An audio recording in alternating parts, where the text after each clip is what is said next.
Hello everyone, welcome back to our channel. इस video में discuss करेंगे 15 और 16 अक्टूबर से रिलेटेड करंट अफेयर के इंपॉर्टेंट क्वेश्चन।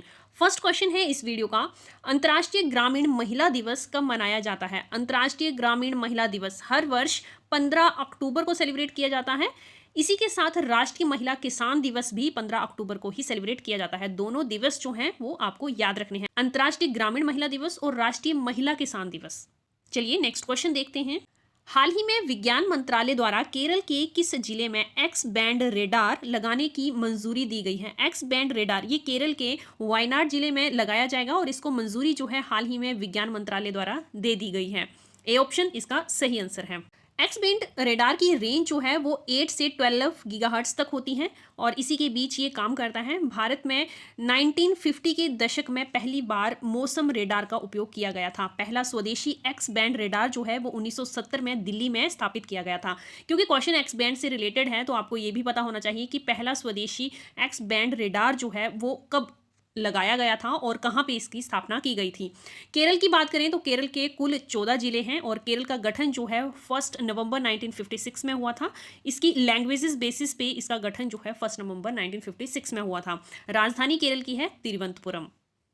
नेक्स्ट क्वेश्चन देखिए, हाल ही में कौशल विज्ञान और उद्यमिता मंत्रालय ने कौशल भारत मिशन के लिए एआई असिस्टेंट लगाने के लिए किस कंपनी के साथ साझेदारी की है? एआई असिस्टेंट लगाने के लिए हाल ही में कौशल विज्ञान मंत्रालय द्वारा मेटा के साथ साझेदारी की गई है। बी ऑप्शन सही आंसर है।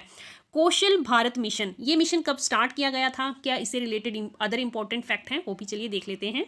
भारत सरकार द्वारा इस मिशन की शुरुआत जो है वो जुलाई 2015 में की गई थी। भारतीय युवाओं को रोजगार देने के लिए उन्हें कौशल से लैस करना और उनकी उत्पादकता को बढ़ावा देना ही इस योजना का मुख्य उद्देश्य था। लॉन्च कब किया गया था, ये डेट जो है आपको याद रखनी है। चलिए नेक्स्ट क्वेश्चन देखते हैं। नेक्स्ट क्वेश्चन है, हाल ही में एएलटी इन्वायरमेंटल फिल्म फेस्टिवल, जिसे शॉर्ट में एएलटी ईएफएफ 2024 के लिए जूरी सदस्यों के रूप में किसे नियुक्त किया गया है? एएलटी ईएफएफ 2024 फेस्टिवल में जूरी सदस्यों में शामिल किया गया है दिया मिर्जा को। ये फिल्म फेस्टिवल जो है वो 22 नवंबर से 8 दिसंबर तक आयोजित किया जाएगा। पहली बार इसकी स्क्रीनिंग जो है 55 छोटे शहरों और गांवों में आयोजित की जाएगी। जो एएलटी शब्द यूज कर रहे हैं उसकी फुल फॉर्म होती है all living things. Next question देखिए, हाल ही में कौन सा राज्य जाति सर्वेक्षण शुरू करने वाला भारत का तीसरा राज्य बना है? जाति सर्वेक्षण शुरू करने वाला भारत का तीसरा राज्य तेलंगाना बना है। सी ऑप्शन सही उत्तर है। इससे पहले बिहार और आंध्र प्रदेश जो हैं ये दो राज्य जाति बेसिस पर सर्वेक्षण कर चुके हैं अपने राज्य में और तीसरा राज्य बना है तेलंगाना। बिहार और आंध्र प्रदेश के बाद तेलंगाना तीसरा राज्य है जिसने जाति आधारित जनगणना शुरू की है। तेलंगाना की मुख्य सचिव जो हैं संधि कुमारी, इन्होंने 60 दिनों के भीतर सर्वेक्षण को पूरा करने का आदेश दिया है। बिहार जो है भारत का पहला राज्य है जिसने स्वतंत्र भारत की पहली सफल जाति सर्वेक्षण को पूरा किया है। बिहार पहला राज्य है और तीसरा राज्य हाल ही में तेलंगाना बना है। चलिए नेक्स्ट क्वेश्चन देखते हैं। हाल ही में कौन सी कंपनी भारत की 14वीं महारत्न कंपनी बनी है? 14वीं महारत्न कंपनी बनी है हिंदुस्तान एरोनॉटिक्स लिमिटेड, जिसे शॉर्ट में एचएएल कहा जाता है। इस कंपनी को हाल ही में महारत्न कंपनियों में शामिल किया गया है और ये भारत की 14वीं महारत्न कंपनी है। मींस भारत में अब टोटल महारत्न कंपनियां कितनी हैं?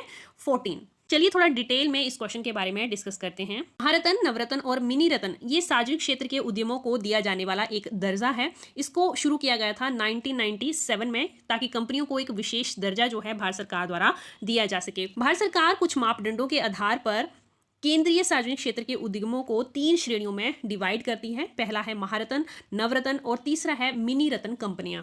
महारत्न व्यवस्था को शुरू किया गया था 2010 में। 2023 में कौन सी कंपनी जो है महारत्न कंपनियों में शामिल की गई थी, ये क्वेश्चन भी बन सकता है एग्जाम में। ऑयल इंडिया लिमिटेड, इस कंपनी को 2023 में शामिल किया गया था और हाल ही में 2024 में हिंदुस्तान एरोनॉटिक्स लिमिटेड को महारत्न कंपनियों में दर्ज किया गया है। नेक्स्ट क्वेश्चन देखिए, रूस का दूसरा सबसे बड़ा प्रतिबंधित टेक्नोलॉजी सप्लायर कौन सा देश बना है? प्रतिबंधित टेक्नोलॉजी जो है रूस के लिए उसका सबसे बड़ा सप्लायर है चीन। पहले नंबर पे चीन है और दूसरा सबसे बड़ा सप्लायर हाल ही में भारत देश बना है। तो इस क्वेश्चन का बी आंसर सही होगा और पहले स्थान पर चाइना है। रूस पे जो प्रतिबंध लगाए गए हैं उन प्रतिबंधित टेक्नोलॉजी सप्लायर में दूसरा देश जो है वो हमारा भारत बना है। चीन के बाद भारत जो है रूस को माइक्रोचिप्स, सर्किट और मशीन टूल्स, ये सभी चीज़ें जो है रूस के लिए प्रतिबंधित हैं। कोई भी देश रूस में इन चीज़ों को निर्यात नहीं कर सकता, पर इन्हीं प्रतिबंधित तकनीकों को पूरा करने में भारत जो है वो दूसरा नंबर रखता है। भारत जो है दूसरा सबसे बड़ा आपूर्तिकर्ता बना है और पहले पे चाइना है। नेक्स्ट क्वेश्चन देखिए, हाल ही में किस राज्य केंद्र शासित प्रदेश में 13 अक्टूबर 2024 को राष्ट्रपति शासन हटा लिया गया है? 13 अक्टूबर 2024 को हाल ही में राष्ट्रपति शासन हटाया गया है जम्मू कश्मीर से। जम्मू कश्मीर में विधानसभा चुनाव संपन्न हो गए हैं। अब वहां सरकार बनाने का रास्ता खुल गया है। वहां पे राष्ट्रपति शासन जो है वो हट गया है। विधानसभा की सीटों की बात करें तो जम्मू में टोटल विधानसभा सीटें हैं 90 और इसको 3 चरणों में जो है कंप्लीट किया गया है। इस चुनाव को 3 चरणों में जम्मू कश्मीर में विधानसभा चुनाव संपन्न हुए हैं। इससे रिलेटेड क्वेश्चन बन सकता है। पिछली वीडियोस में भी इसके बारे में मैंने डिटेल में डिस्कस की है, आप उन्हें जाके विजिट कर सकते हैं। 13 अक्टूबर को जम्मू कश्मीर से राष्ट्रपति शासन हटा क्योंकि जम्मू कश्मीर में विधानसभा चुनाव संपन्न हो गए हैं और वहां पे नेशनल कॉन्फ्रेंस और कांग्रेस का जो गठबंधन है उन्होंने विजय प्राप्त की है। जो एनसी के उपाध्यक्ष हैं ओमार अब्दुल्ला, इन्हें गठबंधन का नेता चुना गया है और यही जम्मू कश्मीर के अगले मुख्यमंत्री होंगे। नेक्स्ट क्वेश्चन देखिए, हाल ही में तेलंगाना सरकार द्वारा किस भारतीय क्रिकेटर को डीएसपी नियुक्त किया गया है? तेलंगाना के डीएसपी नियुक्त किए गए हैं हाल ही में मोहम्मद सिराज। ए ऑप्शन इस क्वेश्चन का सही उत्तर है। नेक्स्ट क्वेश्चन है, हाल ही में इंद्रानंद सिंह झा, इनका निधन हुआ है, वे कौन थे? इंद्रानंद सिंह झा ये एक रेडियो प्रस्तोता थे। सी ऑप्शन इस क्वेश्चन का सही आंसर है।